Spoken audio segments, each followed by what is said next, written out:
नमस्कार, कसे आहात तुम्ही सगळे? पाहिलात का पाकिस्तान विरुद्ध दक्षिण आफ्रिकेचा सामना पाहिलात?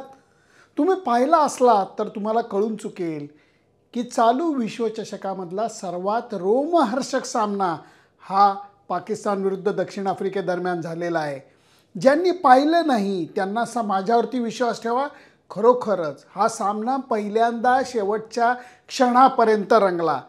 या सामन्याचं थोडक्यात काय घडलं हे तुम्हाला सांगतो, थोडंसं त्याचं विश्लेषण करतो. पाकिस्तान आणि दक्षिण आफ्रिका या सामन्याला एक वेगळं महत्त्व होतं. दक्षिण आफ्रिका जिंकलं, गुणतक्त्यामध्ये ते अव्वल स्थानी जाणार होते.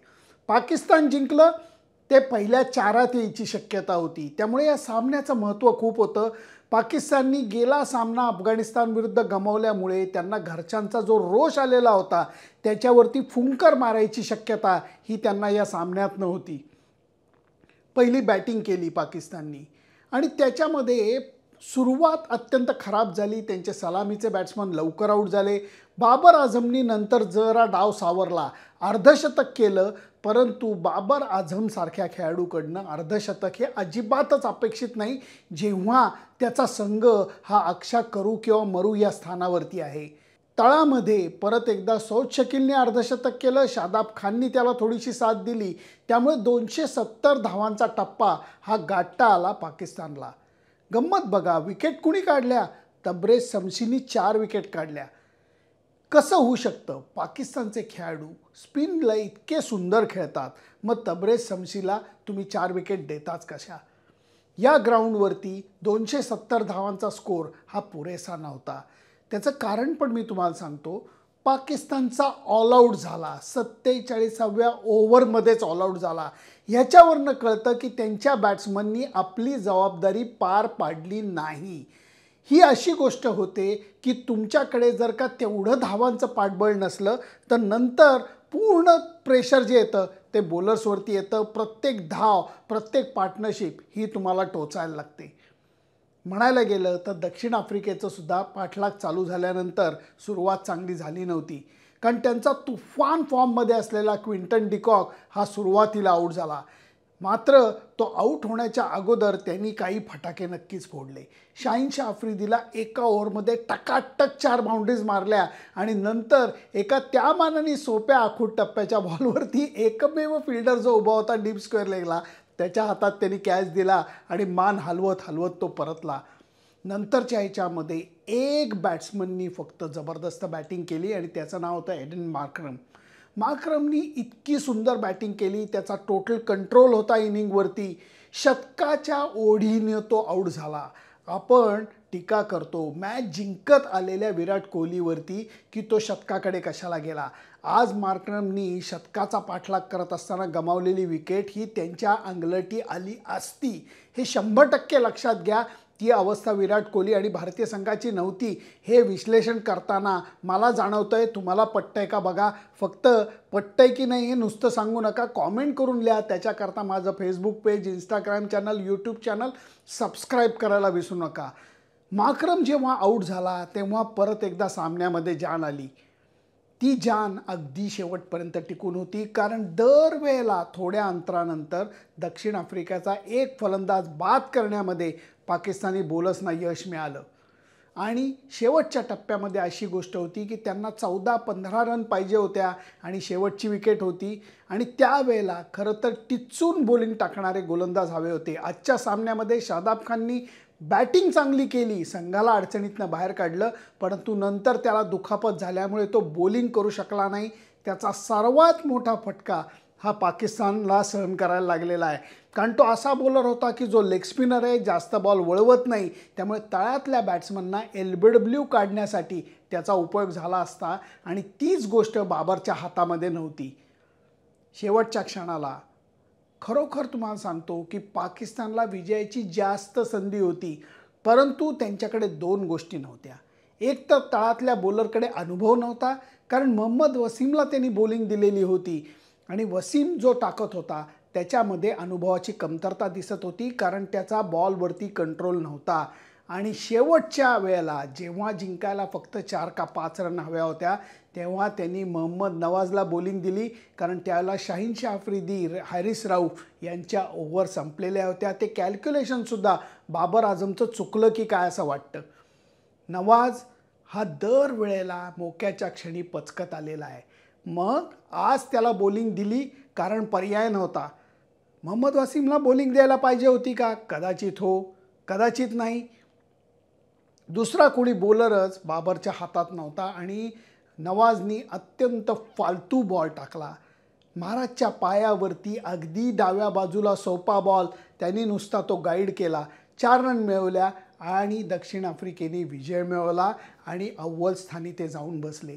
हे म्हणत असताना मला पाकिस्तान टीमचं अजिबात वाईट वाटत नाही. त्याचं कारण तुम्हाला सांगतो. हा अत्यंत बेशिस्त संघ आहे. आजच्या सामन्यामध्ये त्यांनी 10 वाईड चेंडू टाकले, त्याच्यावरती 15 वाईडच्या रन्स या त्यांनी देऊन टाकलेल्या आहेत. त्यांच्या बॉलरनी स्वैर बॉलिंग केली असं म्हणलं तरी चुकणार नाही. जेव्हा तुम्ही 270 धावांची पाठराखण करत असता तेव्हा तुमच्या बॉलिंगमध्ये कमालीची शिस्त पाहिजे. आज त्यांचं लक नव्हतं. त्या अर्थाने मला थोडंसं असं वाटलं की अरे पाकिस्तान संघाचं लकच नाही आहे, कारण कित्येक वेळेला दक्षिण आफ्रिकेच्या बॅट्समननी चुकीचे खेळलेले फटके हे फिल्डरच्या मध्ये पडले. कित्येक वेळेला रनआउट होता होता ते वाचले आणि कित्येक वेळेला पाकिस्तानची फिल्डिंग ही गचाळ नेहमीप्रमाणे झाली. त्यामुळे एकीकडे असं वाटतं की अरे कदाचित त्यांना जिंकायला संधी होती, दुसरीकडे असं वाटतं बरं झालं जिंकले नाहीत, कारण अत्यंत बेशिस्त अशी बॉलिंग त्यांनी केलेली आहे. बॉलिंगमध्ये तुम्ही चुकू शकता, पण तुम्ही जेव्हा वाईड टाकता, समोरच्या बॅट्समननी कडक बॅटिंग केली, मध्ये फटके मारले किंवा मोठे फटके मारले, काही प्रॉब्लेम नाही, किंवा मारायला गेला एकीकडे आणि बॉल गेला तिसरीकडे तरी तुमची चूक नाही.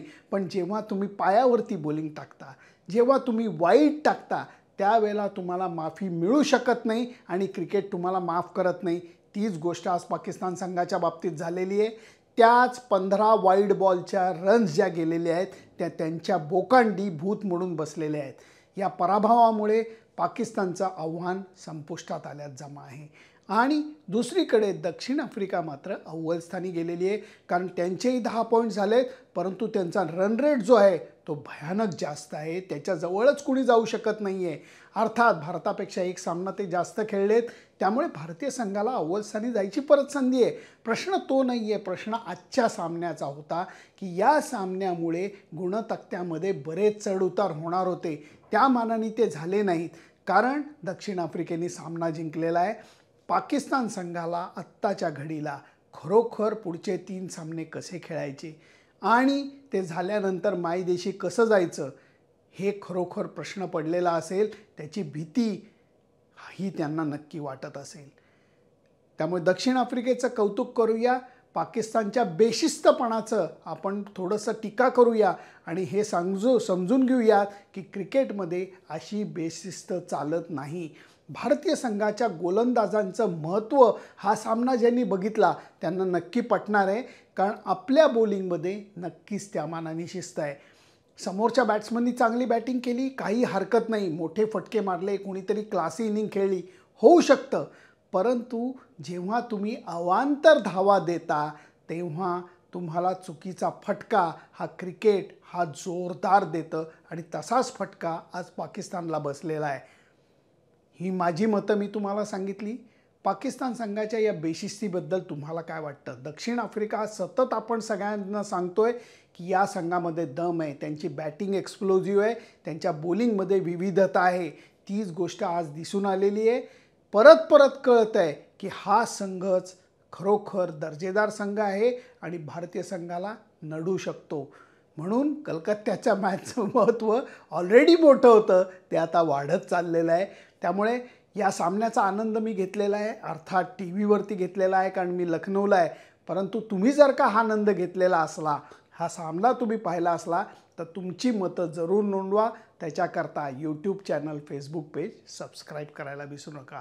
भेटूयात परत प्रिव्ह्यूमध्ये. भारत विरुद्ध इंग्लंडच्या प्रिव्ह्यूला मी खरोखर या इकडच्या मैदानाच्या बाहेरनं प्रयत्न करणार आहे, त्यामुळे तुम्हाला इथल्या मैदानाचा नजारा पण दाखवायचा प्रयत्न करणार आहे। अर्थात बाहेरून खूप जण मला म्हणताय तुम्ही प्रॅक्टिसचे व्हिज्युअल का नाही दाखवत, तुम्ही प्रेस कॉन्फरन्सचे व्हिज्युअल का नाही दाखवत, तुम्ही ग्राउंडच्या आतनं का नाही करत, या कशालाही आम्हाला परवानगी नाही आहे, हे कृपया लक्षात घ्या। शिस्त पाकिस्तान संघ पाळत नाही तशी मी पाळली नाही तर मला ICC मोठा दणका देऊ शकते आणि मी शिस्त पाळणारा माणूस आहे, त्यामुळे मी नियम पाळूनच या सगळ्या गोष्टी करणार आहे। पण तरीही तुम्हाला या स्टेडियमचा बाहेरनं का होईना नजारा उद्याच्या प्रिव्ह्यूमध्ये मी नक्की सांगेन। तोपर्यंत बाय बाय।